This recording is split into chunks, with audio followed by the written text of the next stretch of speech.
Hey guys, so I think I'm going to make this one a two-parter because it's been a long time and I kind of have two different things that I want to talk about today. The first one is about Vancouver Pride weekend. Last weekend was Vancouver Pride. I had so much fun. Yeah, it's gay Christmas. I love it a lot. Yeah, and after Pride I always feel just like exhausted. It's like this whirlwind of activities and rainbows and parties, and it's so much fun. So Friday night was the Trans March here in East Van. It makes me so happy that this happens just literally outside my door. So we marched down Commercial Drive, and then there was like a little picnic, and there were speakers and stuff at the park just outside my apartment building. And the fact that I live in this neighborhood where all these things happen, I can't tell you how happy that makes me.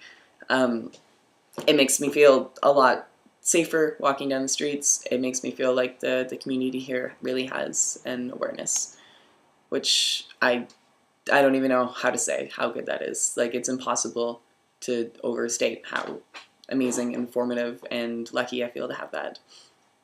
The next day, Saturday, was Dyke March, which also happens in my neighborhood. And if you guys ever had the chance to go to Dyke March in Vancouver, it's amazing. Like, it's so much fun. It's super grassroots. You know, it feels very community based. It's not nearly as corporate as other parts of Pride, and it's really nice. I was vending this year, just like crafts and stuff that I've made over the year. And it's so nice just to be able to, like, you run into people there who you haven't seen forever, and you can catch up, and there's great music playing, and there's drag, and there's comedy, and it's like a whole big lesbian picnic. And I did see a pretty strong presence of trans men at Dyke Marches here, which is also a huge relief for me. Oh God, Pride, I just feel so like rejuiced after it.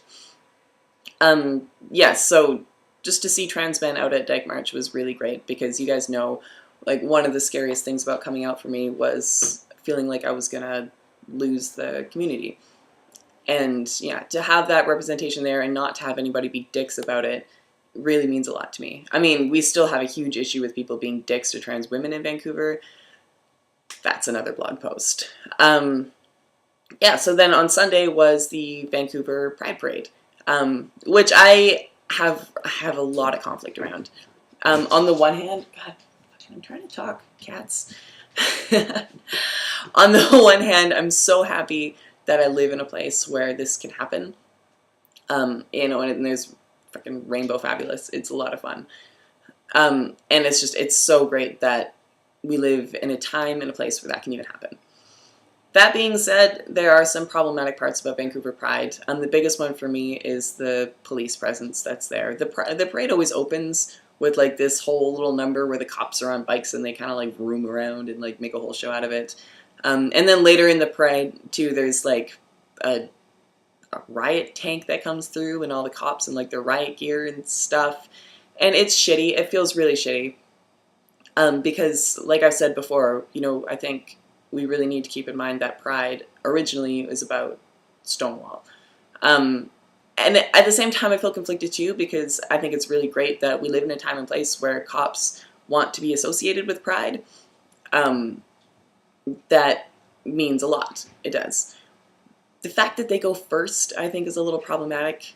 You know, and I like to think that everybody's intentions are in the right place, but I'm not entirely sold on it. You know, it almost feels like, okay, yeah, go be free and queer and happy and all that, but like, don't get too out of control because the cops are still here watching you.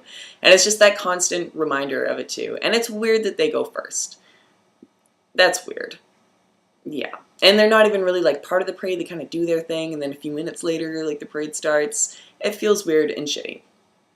And part of the problem too is like, it really sets up a barrier for who can feel safe at Pride, which is a problem in the community on so many other levels too. Like, so much of the community is about, you know, upper middle class, white, gay people. And you have to think about who gets left out in that. I mean, the people who can come and enjoy Vancouver Pride are the people who don't have to feel uncomfortable around cops. And that is a very specific group of people. You know, it's not exploited queer youth living on the street, that's for sure. It's not me. I don't feel comfortable around cops because I've had some shitty experiences too. you know, it's not a lot of the trans community. And I think we have to be really, really careful in our movement of who we're making conscious choices to include. And, you know, what our priorities are. Because when you start prioritizing having the cops being there over everybody feeling safe from across the entire community, then it's time to get your shit looked at that point. Anyways, that's my rant about Vancouver Pride. I mean, every year I go and every year I have fun. And then every year I'm really conflicted about it. So anyways, that's it for part one.